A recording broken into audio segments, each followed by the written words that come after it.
Sienna Minus Vincent, Corporate Vice President of Social Impact and Community Investment at RWJ Barnabas Health.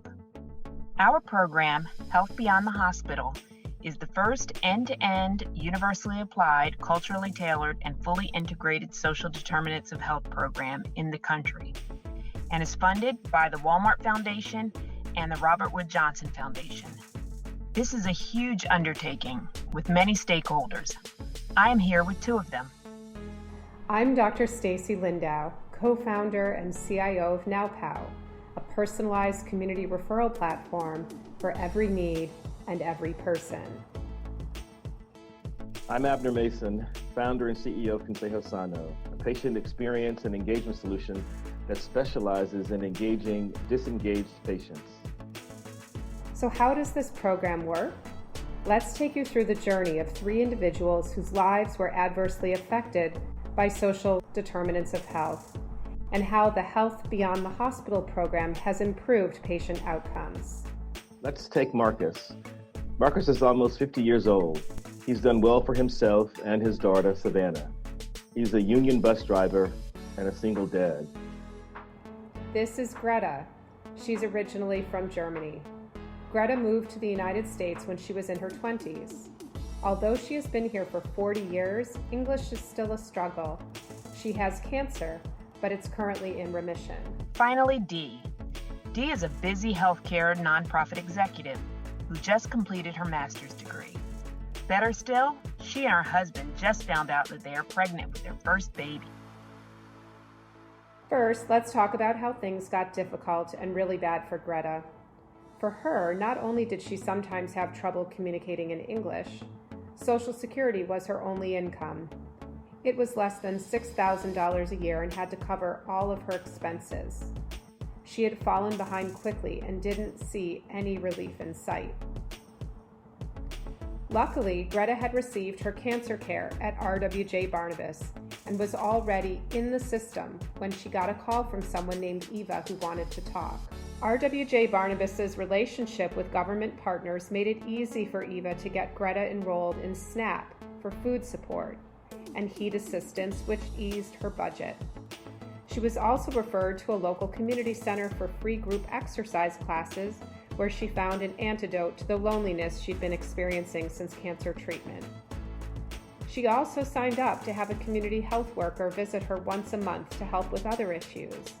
And, as is often the case, she shared her newfound knowledge about her community's resources to help her family and friends.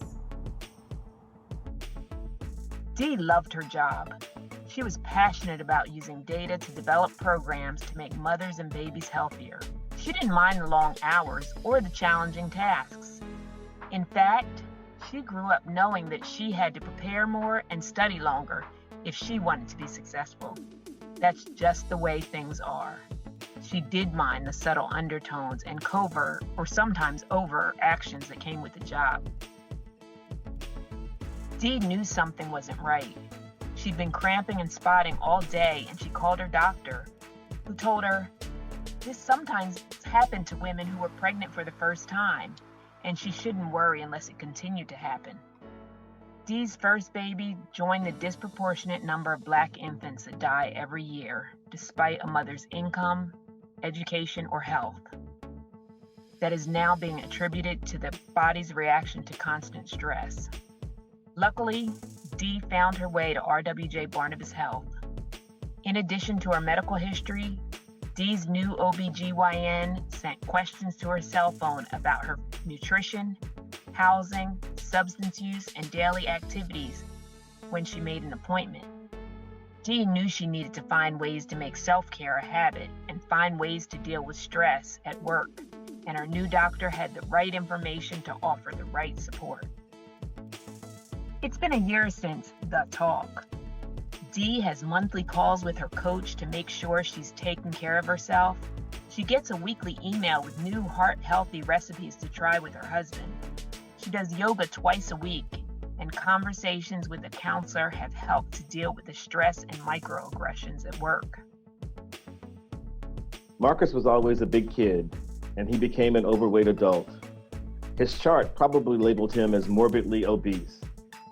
He'd made peace with the fact that obesity and early death were in the family genes. Savannah was heading down the same path. In his mind, this was okay. In his culture, almost everyone he knew was thick or big-boned. But he noticed Savannah was now bigger than the girls in her class. And for him, some tasks were getting increasingly harder for him to do. Luckily, his path took him to RWJ Barnabas. Marcus got a similar talk to Dee on the day he walked into the ER with chest pains and flu-like symptoms, but it wasn't a lecture. Marcus took an ACEs screening and realized that talking to a counselor might help. He was referred to a licensed therapist who took his insurance and who could do telehealth appointments that worked around Marcus's work schedule. He joined a weight loss and support program, getting weekly text messages with encouragement and useful tips. He also got the schedule for the RWJ Barnabas Health and Wellness on Wheels mobile unit that visits his neighborhood to teach him about healthy recipes. He also received the address to a local food hub, which works with urban farmers to sell locally grown produce. Marcus and Savannah have both changed their lifestyles. Savannah has even started participating in cooking classes at one of the food hubs and is scheduled to join the summer camp and learn about careers in food, nutrition, and healthcare. More importantly, they're living healthier. They're all living healthier. These timely interventions are creating a positive spiral of goodness that lift up patients and all of those caring for patients across our community. RWJ Barnabas, NowPow, Consejo Sano, and a wide array of community-based partners are working together to address not just physical and mental health, but also social, economic, and other factors that get in the way of thriving. Because we all have social determinants, we all have our own cultures, and we all need smart care at the right time that comes in the right form.